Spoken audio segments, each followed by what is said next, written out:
శ్రీమాత్రే నమః. శ్రీ గురుభ్యో నమః. ఓం నమో దేవ్యై మహాదేవ్యై శివాయై సతతం నమః. నమ ప్రకృత్యై భద్రాయై నిహతాం ప్రణతాస్మిత. గజాననం భూతగణాతిసేవితం కపిత్రజం జంబూఫలసారభక్షణం ఉమాసుతం శోకవినాశకారకం నమామి విఘ్నేశ్వరపాదపంకజం.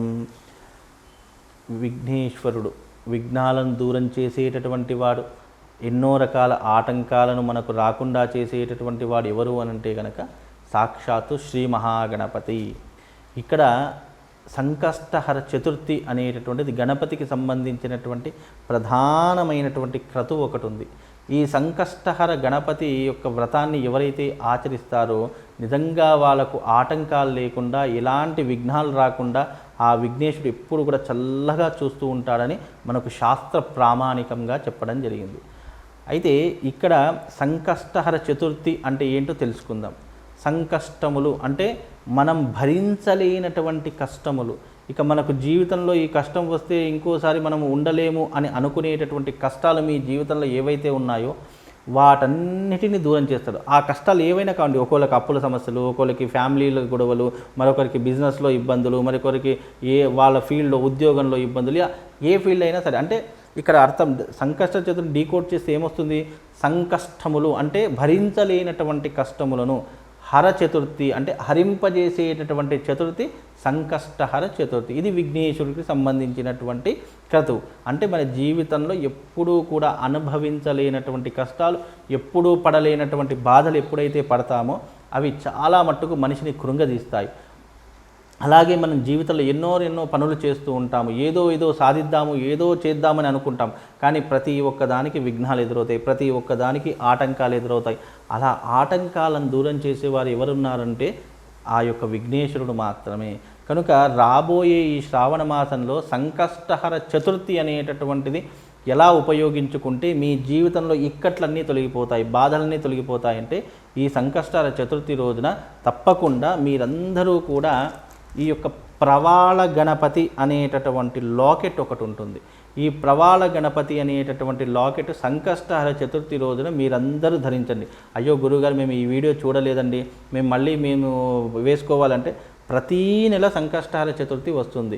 ప్రతీ నెల మనకు సంకష్టహర చతుర్థి వచ్చినప్పుడు ఈ యొక్క గణపతి లాకెట్ని పూజ చేస్తాము. ఒక్కసారి 1000, 2000 గణపతి యొక్క లాకెట్లు తీసుకొని ఇవి పూజ చేసి రెడీగా పెడతాము. యజ్ఞము, ఆ తర్వాత దీనికి జపాది క్రతువులు, తర్పణాలు, విధులు అన్నీ కూడా ఆచరించి పెడతాము.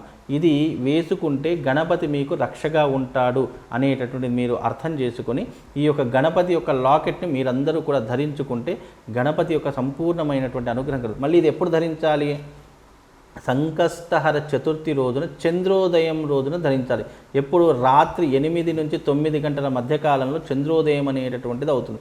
ఈ చంద్రోదయ సమయంలో ఈ యొక్క విఘ్నేశ్వరుడు యొక్క ప్రవాళ గణపతి యొక్క విఘ్నేశ్వరు యొక్క లాకెట్ ధరించుకున్నట్టయితే మీకందరికీ కూడా ఈ విఘ్నేశ్వరుడే ఒక రక్షణ కవచంలా ఉంటాడు. ఇలాగైతే ఈ రకంగా ఎప్పుడు కూడా మనల్ని హృదయానికి హత్తుకొని ఉంటూ ఉంటాడు.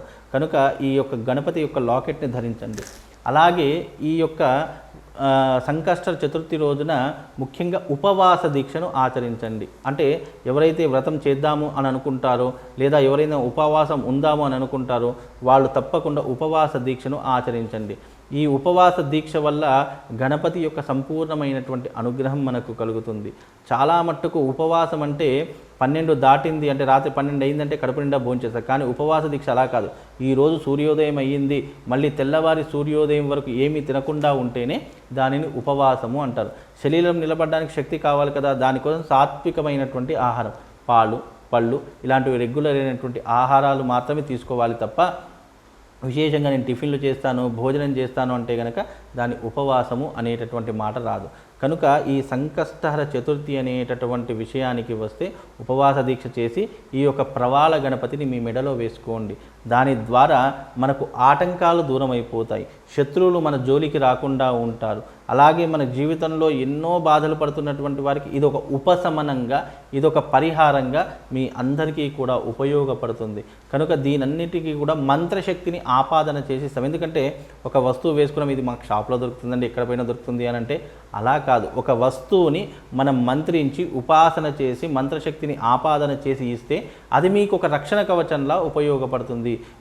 మీకు ఎప్పుడు కూడా ఒక ప్రొటెక్షన్ లాగా మీకు రక్షణగా ఉండి మిమ్మల్ని అందరినీ కూడా కాపాడుతుంది. అంటే రాబోయే విపత్తులు, రాబోయే గండాలు, రాబోయే ఇబ్బందులు, రాబోయే ఆటంకాలను మీ దాకా రాకుండా తప్పించుకునేటటువంటి మార్గాన్ని సూచించేటటువంటిదే ఈ ప్రవాళ గణపతి. ఇది సంకష్టహర చతుర్థి రోజున ఉపయోగించుకోండి. సంకష్టహర చతుర్థి రోజున వ్రతం అనేటటువంటిది కూడా ఉంటుంది. వ్రతం చేసుకోండి.